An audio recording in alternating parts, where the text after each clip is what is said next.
ahí mismo están las preguntas. Por eso digo, usted tiene que repasar, leer. Y ciertas cosas un poquito de memorizar. Es lo mismo. Si usted ha estado en todas las clases presenciales, ha estado en las clases virtuales, solamente de leer eso usted se acuerda. Ah, ya, este es.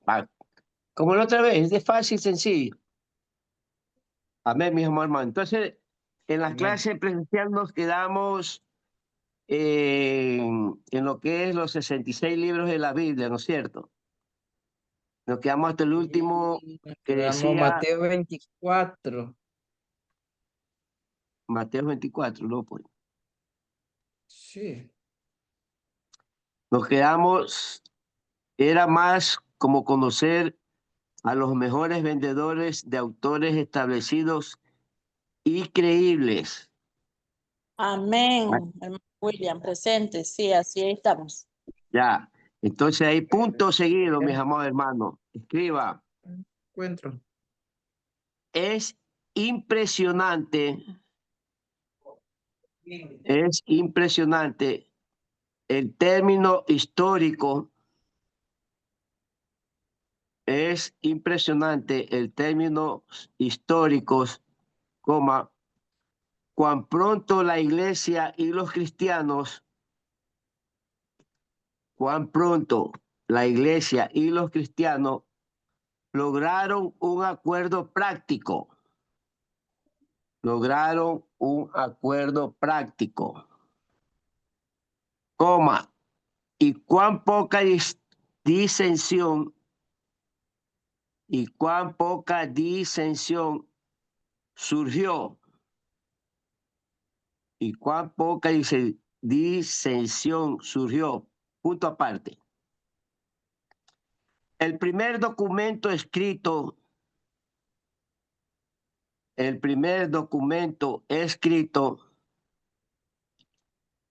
que tenemos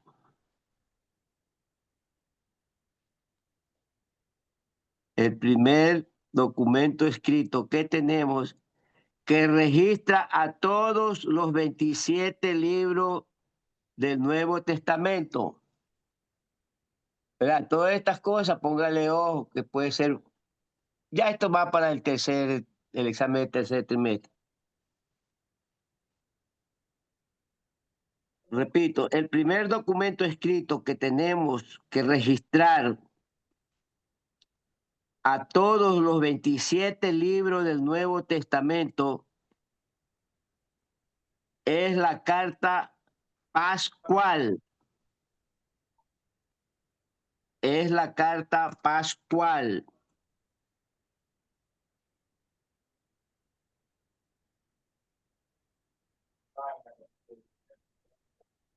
Es la carta pascual de Atanasio, coma, escrita en el año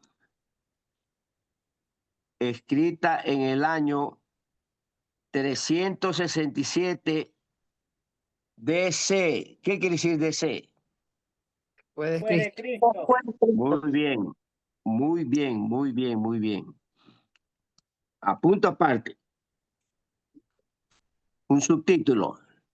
Criterios de la canonización o criterio de la canonicidad. Canonicidad. Repito, criterios de la canonicidad. Punto aparte. Hay 4 requisitos de los evangelios, de los evangélicos. Hay 4 requisitos de los evangélicos protestantes, de los evangélicos protestantes,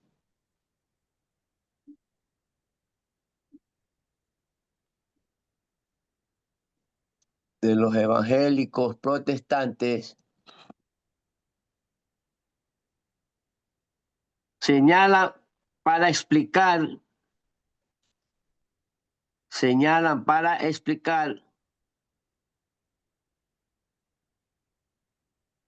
cuáles libros han sido incluidos ¿Cuáles libros han sido incluidos, verdad que digo, incluidos en el Antiguo y Nuevo Testamento? Punto aparte, 2 puntos aparte. Ponga ahí, literal 1. Origen apostólico. Literal 1. Origen apostólico. 2 puntos seguidos. Atributos y fundamentado. Atributo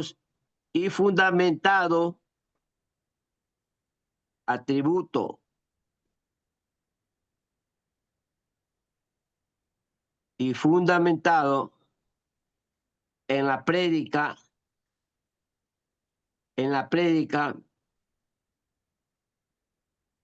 coma, enseñanza,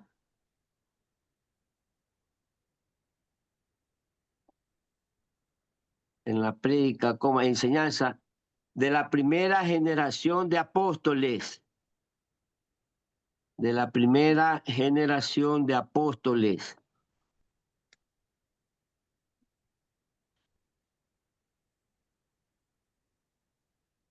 Ahí entre paréntesis pone, o de sus compañeros cercanos, cierra paréntesis. O de sus compañeros cercanos, cierra paréntesis, punto aparte. Literal 2, literal 2. Aceptación universal. Aceptación universal. 2 puntos seguidos.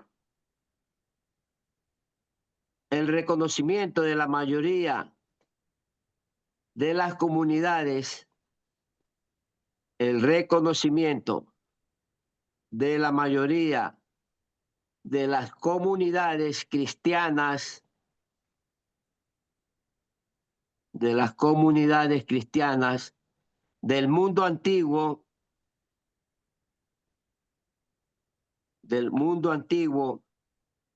entre paréntesis, a finales del siglo IV, con números romanos 4. A finales del siglo IV, ponga con números romanos ese 4. Es una I y una B. Cierre paréntesis, punto aparte. Literal 3. Literal 3. Uso litúrgico. Uso litúrgico, punto seguido. Leídos públicamente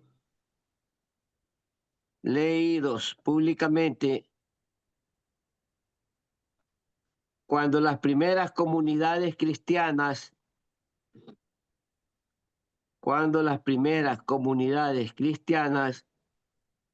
se reunían para celebrar la cena del Señor. Se reunían para celebrar la cena del Señor. Entre paréntesis, en sus servicios semanales de adoración. En sus servicios semanales de adoración. Cierre paréntesis, punto aparte. Literal 4. Mensaje consistente. Mensaje consistente. 2 puntos seguidos.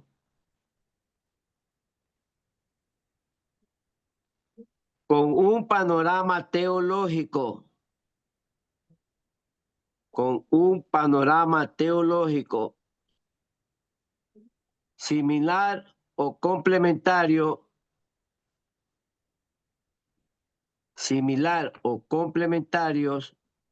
a otros escritos cristianos aceptados.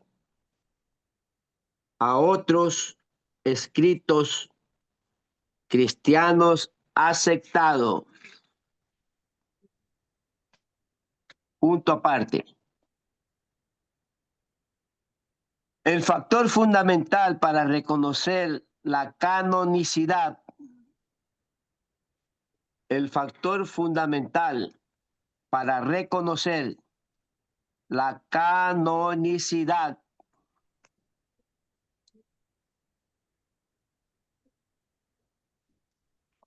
de un libro para el Nuevo Testamento fue, para un libro del Nuevo Testamento fue la inspiración divina. La inspiración divina, coma.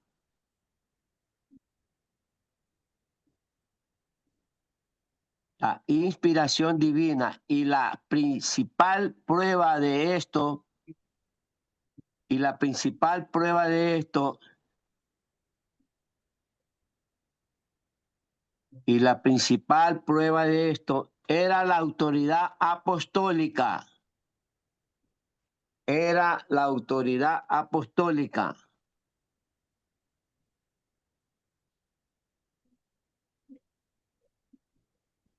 Punto aparte. La autoridad apostólica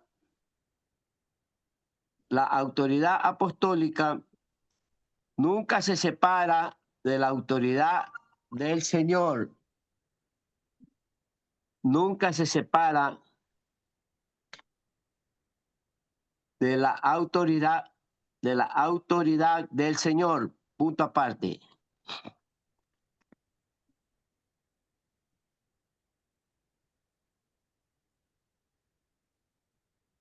Ya. No escribo, mis amados hermanos. Vamos aquí, dice criterio de la canonicidad. En este criterio de la canonicidad, dice que hay 4 requisitos que los evangélicos protestantes señalan para explicar cuáles libros han sido incluidos en el Antiguo y Nuevo Testamento. O sea, aquí estos mensajes, estos hermanos evangélicos, dicen a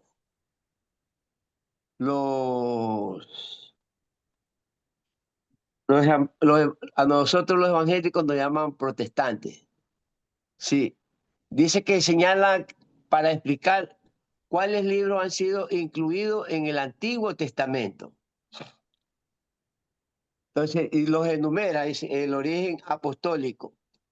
Este origen apostólico es atribuido a la prédica y enseñanza a la primera generación de apóstoles, o a su vez también a los compañeros cercanos a los apóstoles. Este origen de la canonicidad que fue incluido, dice, por los evangélicos protestantes. Hay una hermana que se quiere conectar.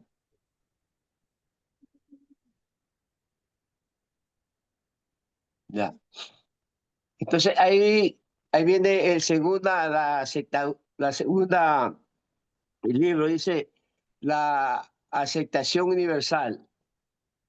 Esta aceptación universal es el reconocimiento a la mayoría de las comunidades. O sea, había bastantes, yo digo, algunas iglesias que hacían el reconocimiento y la aceptación universal para que todas estas comunidades, estas iglesias, digo iglesia por comunidades donde se habla la palabra de Dios, de comunidades cristianas, ¿no?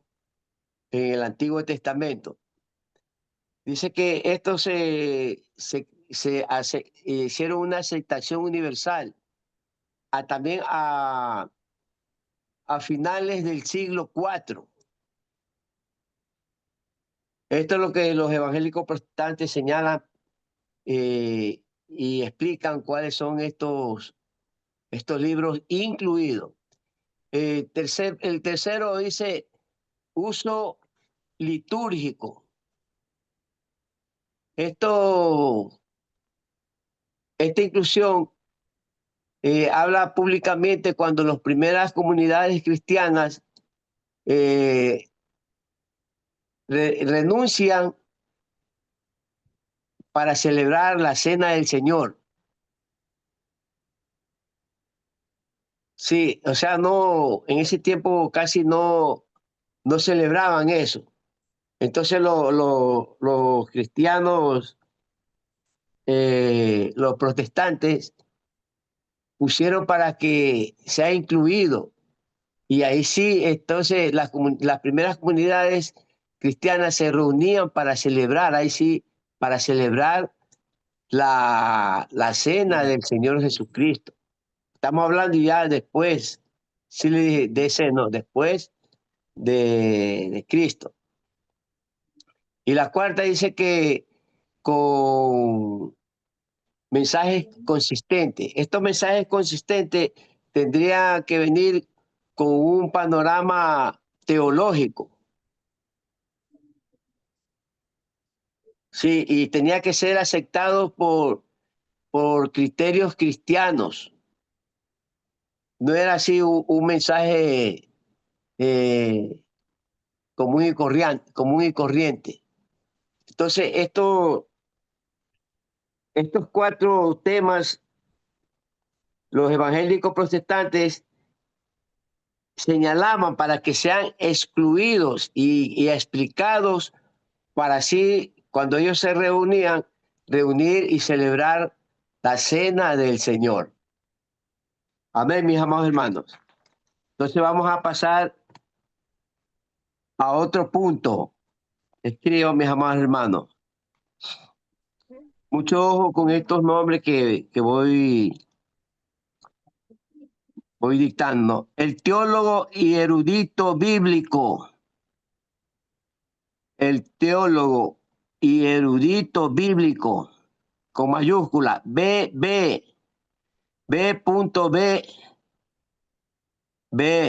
grande, ¿no? B. Warfield, deletreo, esta palabra, deletreo. Warfield,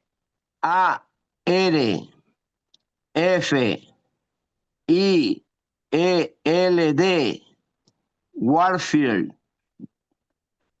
dijo, 2 puntos aparte. Repito, el teólogo erudito B. Warfield dijo, 2 puntos aparte. El canon del Nuevo Testamento,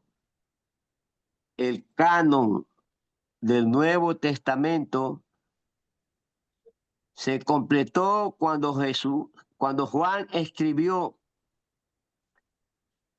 El canon del Nuevo Testamento se completó cuando Juan escribió, Apocalipsis,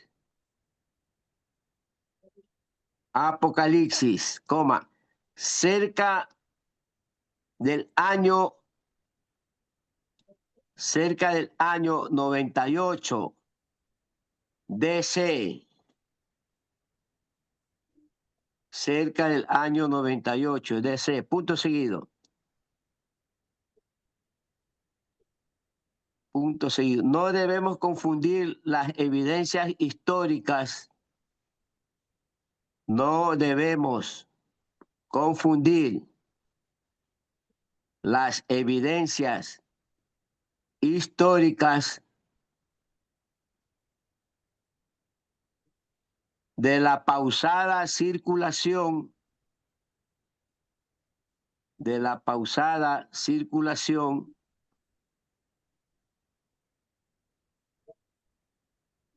y autenticación de estos libros.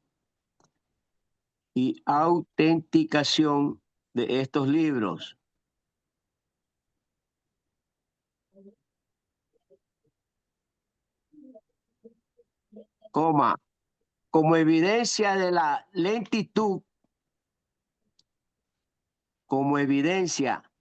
lentitud de la canonización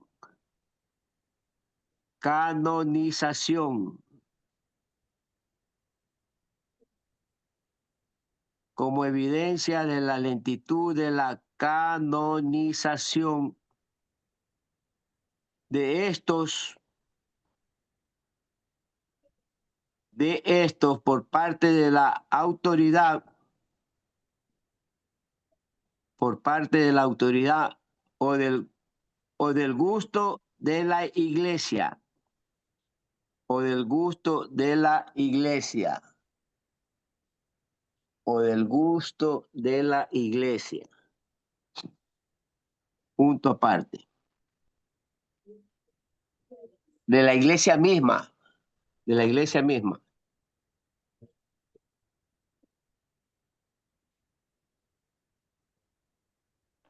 Dice este teólogo y erudito bíblico, Bebe Garfield, quiero decirle, está medio difícil. Ya dice que el canon de este testamento se completa cuando Juan, el apóstol Juan, escribió en la isla de Pasmo la revelación, o sea, el Apocalipsis. Y esto también señala este teólogo erudito cerca del año 98 después de Cristo.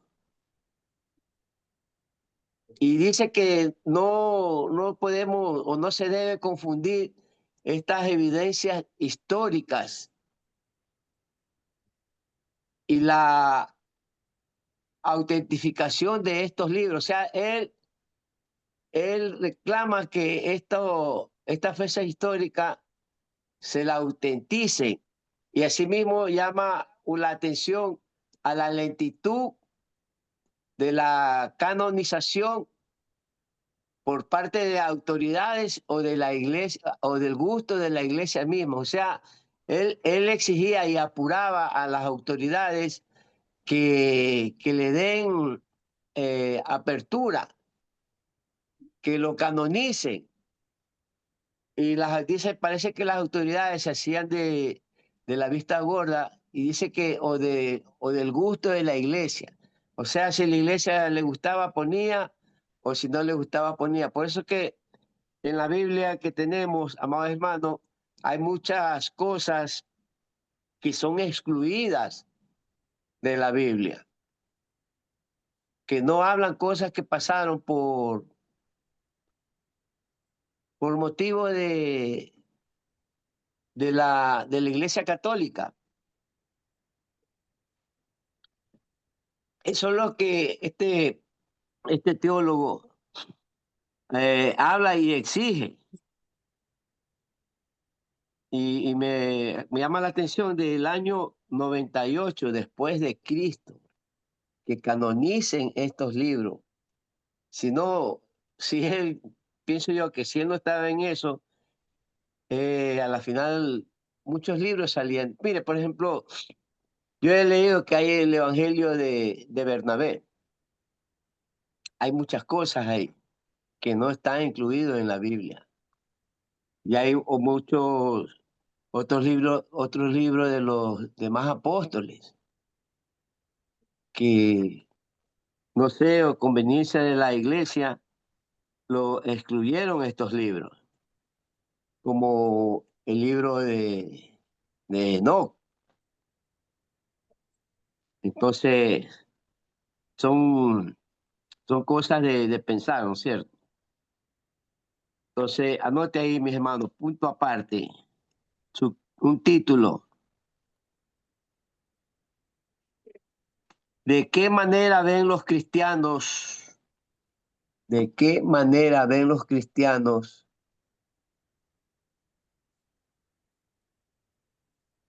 ¿De qué manera ven los cristianos el uso de las escrituras, en la apologética cristiana? El uso de las escrituras en la apologética cristiana. Punto aparte. La máxima autoridad de los cristianos la máxima autoridad de los cristianos es la palabra de Dios, punto aparte. Es la palabra de Dios. Punto aparte. Como hemos discutido, coma. Como hemos discutido, coma. Finalmente, como cristianos,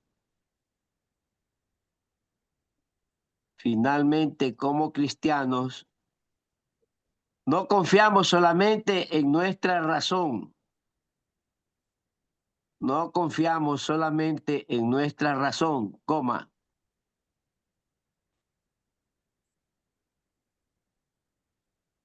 Sino en la revelación de Dios.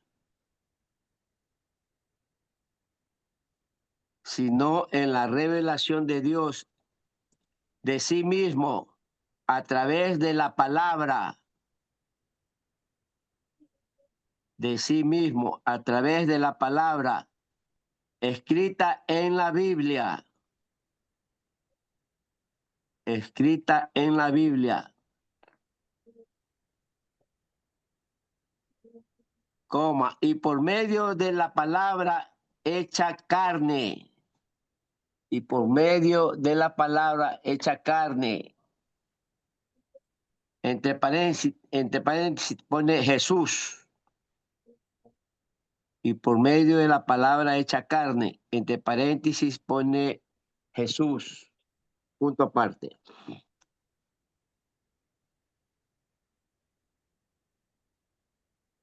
Punto aparte. Los cristianos aceptan la revelación de Dios. Los cristianos aceptan la revelación de Dios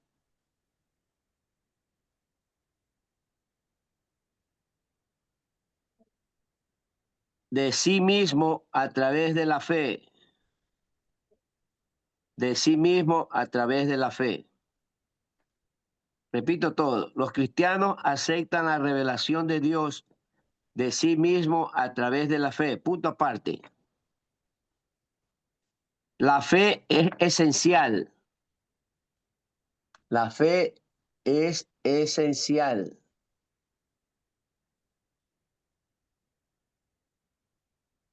La fe es esencial. Hebreos capítulo 11, versículo 6. Hebreos capítulo 11, versículo 6.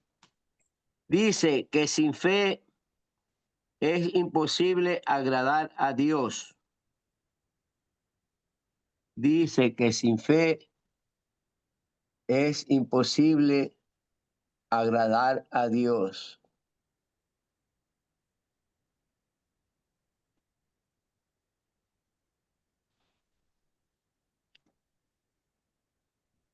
Ya, no escriban, mis hermanos. Vamos a ver este tema bíblico en Hebreos 11:6. Dice que sin fe es imposible agradar a Dios.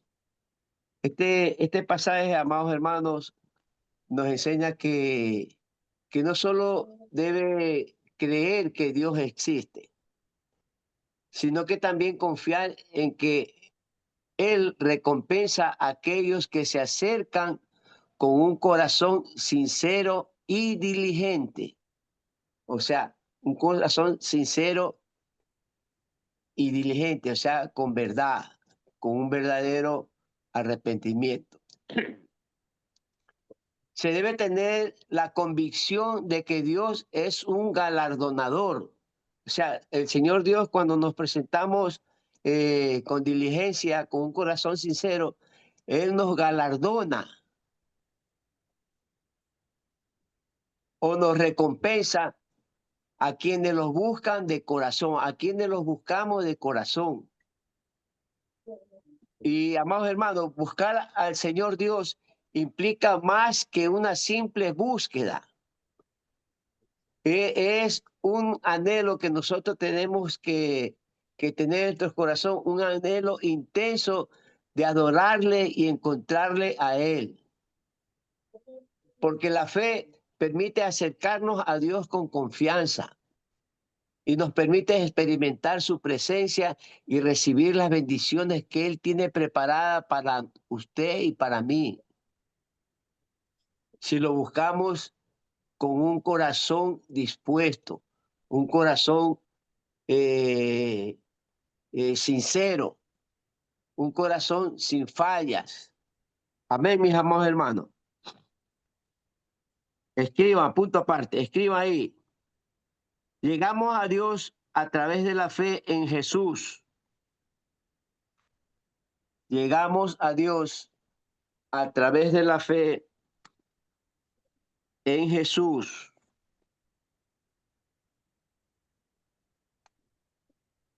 Efesios capítulo 2, versículo 8.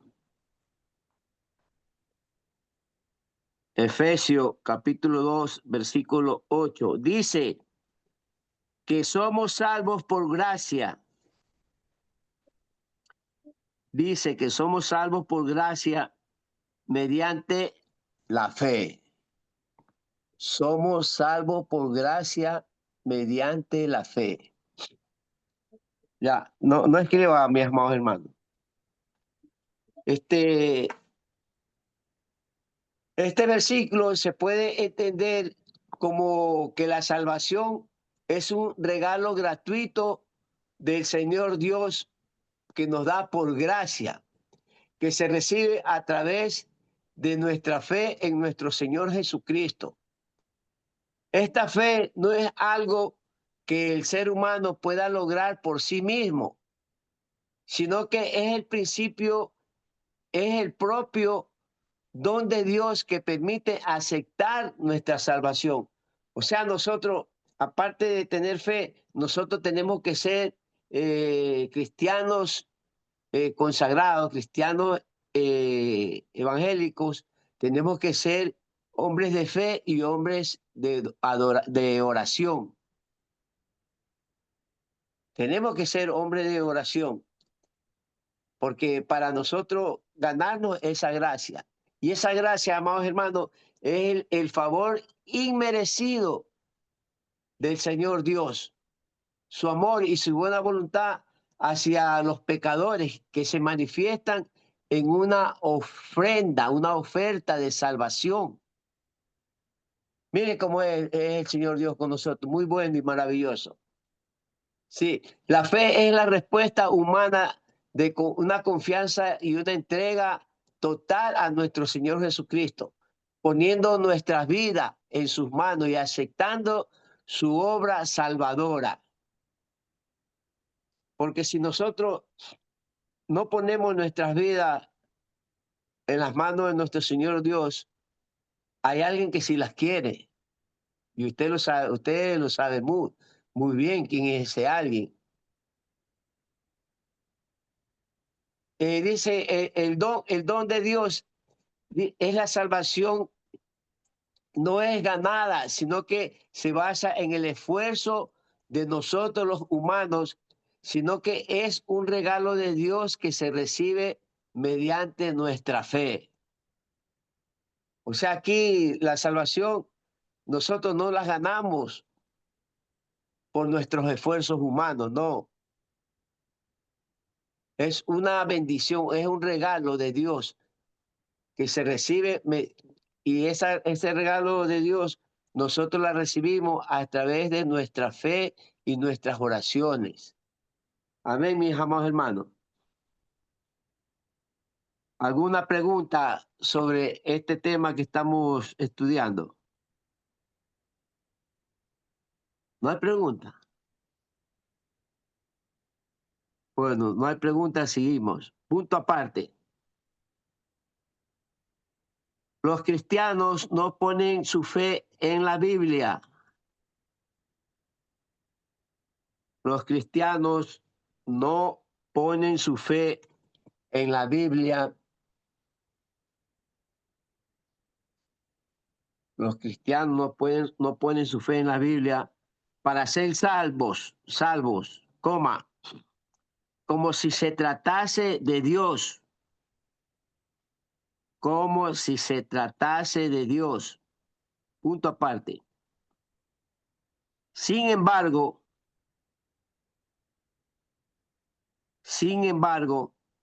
los cristianos sí ponen su fe en el autor de la Biblia. Mire, amados hermanos, no se van a confundir, ¿ah? Voy a repetir esto. Los cristianos no ponen su fe en la Biblia para ser salvos, como si se tratase de Dios. Punto aparte. Sin embargo, los cristianos sí ponen su fe en el autor de la Biblia, nuestro Salvador Jesús. Y creen, escriba ahí, y creen que la Biblia es verdadera. Y creen que la Biblia es verdadera porque es la palabra de Dios para nosotros. Porque es la palabra de Dios para nosotros.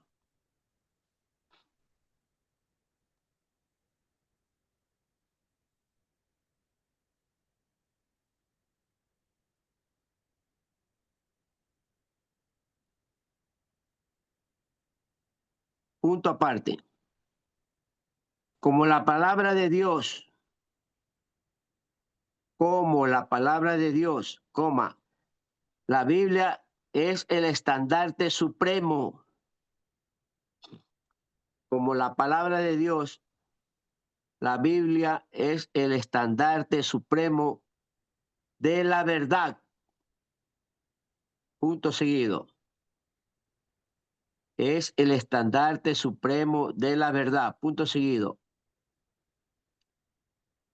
Al orar al Padre,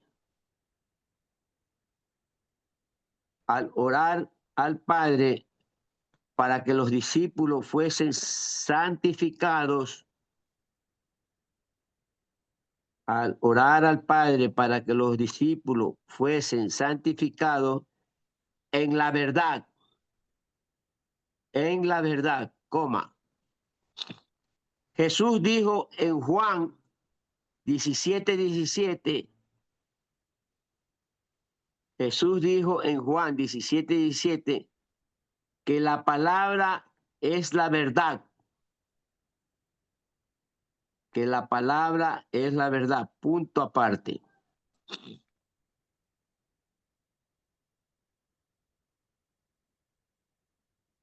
Como la verdad,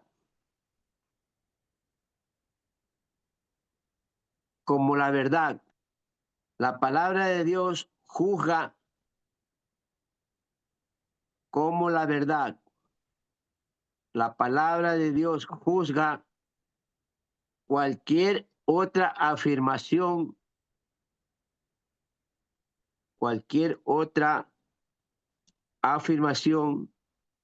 y aseveración de la verdad en el universo.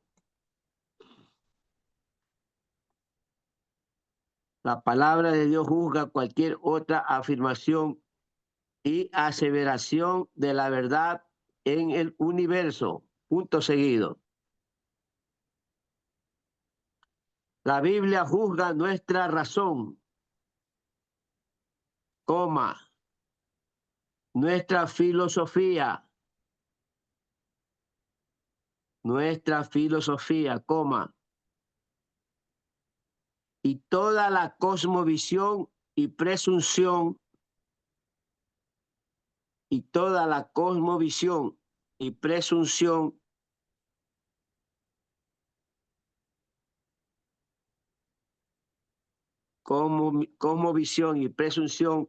coma, por lo que la actitud de los cristianos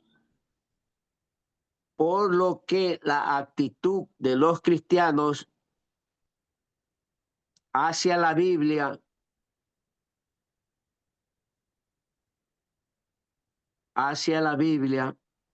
debería ser de obediencia fiel. debería de ser de obediencia fiel.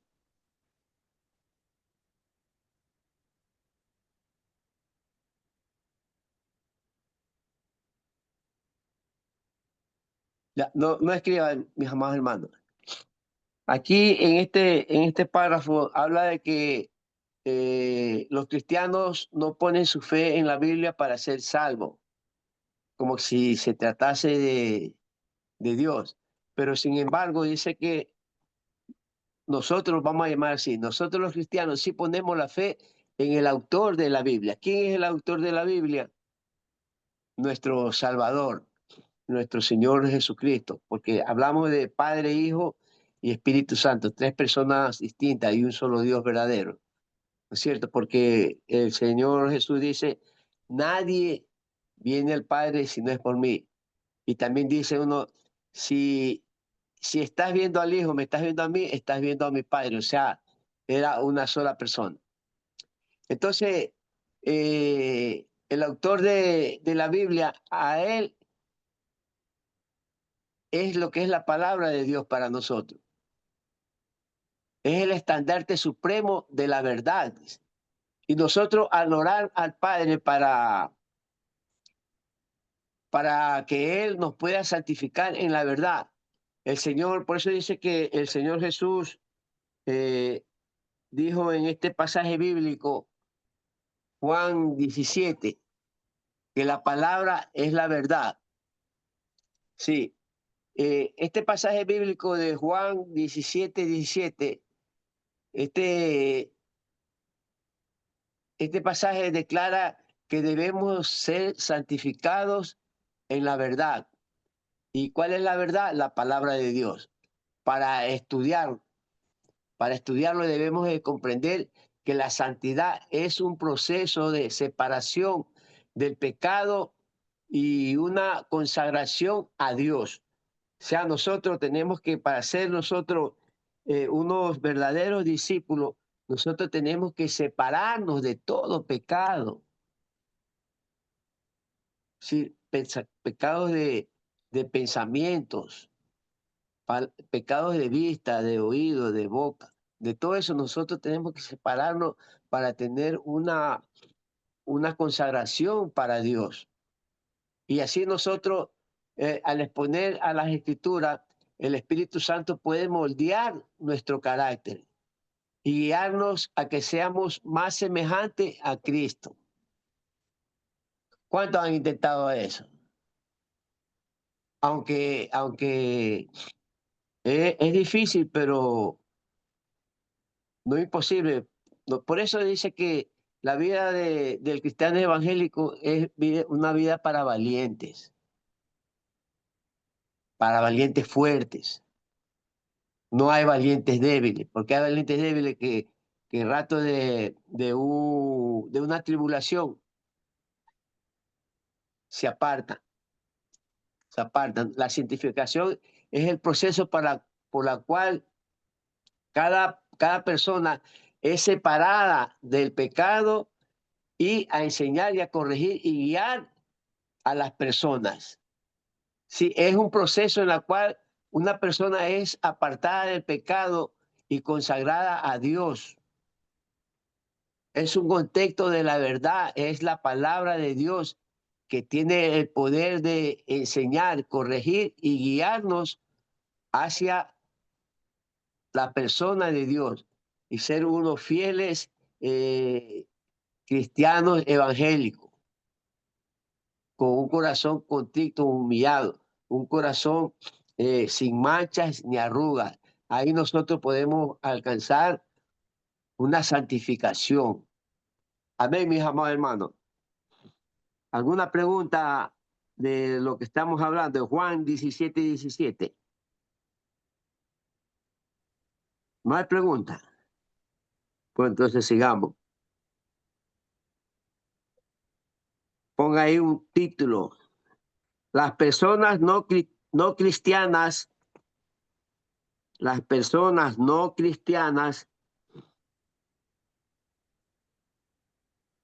no reconocen la autoridad de la palabra de Dios. no reconocen la autoridad de la palabra de Dios.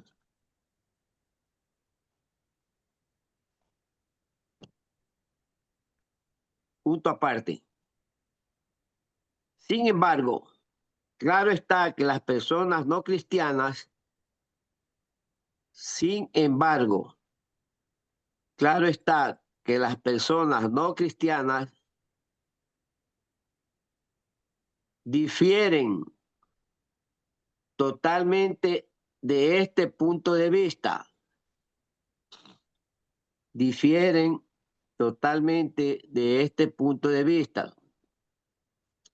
Punto aparte. De hecho, la Biblia deja muy en claro,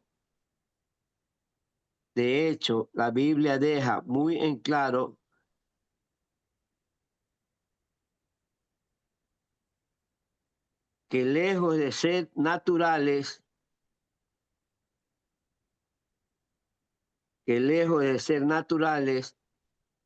a sus actitudes hacia las Escrituras,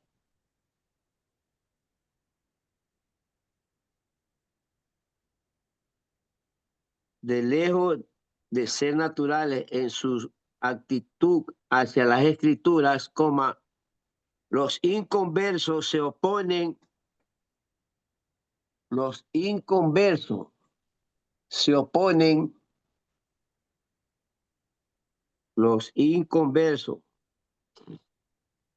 oponen,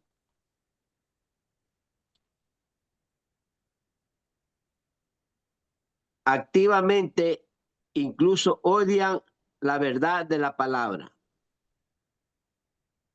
Se oponen activamente e incluso odian la verdad de la palabra. Se oponen activamente e incluso odian la verdad de la palabra. Romanos 8:7. Romanos 8:7. Dice, por cuanto los designios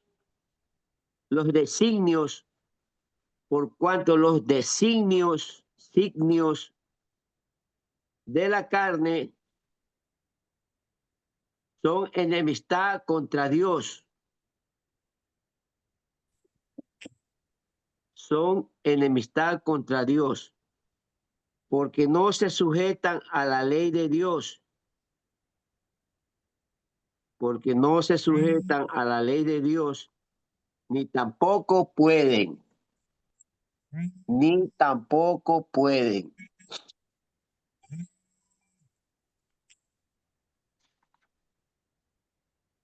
Ya, vamos a ver este pasaje bíblico, Romanos 8:7. Este versículo, amados hermanos, explica que la naturaleza pecaminosa o el andar según la carne se opone a Dios y no puede cumplir su ley, estableciendo un fuerte contraste con la vida guiada por el Espíritu Santo. Sí, la inclinación de la carne se refiere a la naturaleza pecaminosa o a los deseos o a las inclinaciones que provienen de nuestra naturaleza. Y esta naturaleza es enemistad contra Dios.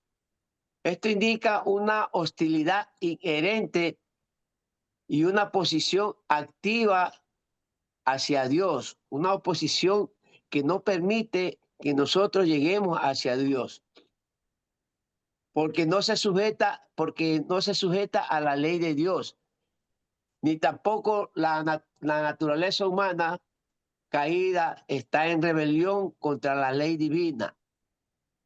Y esta rebelión es incapaz de obedecerla. Amados hermanos, en resumen, la mente carnal es una mente dominada por el egoísmo. Es la mente que es obstinada, centrada en sí mismo, en su egoísmo. La mente carnal está desprovista de la capacidad de entrega con todo nuestro corazón al Señor Dios.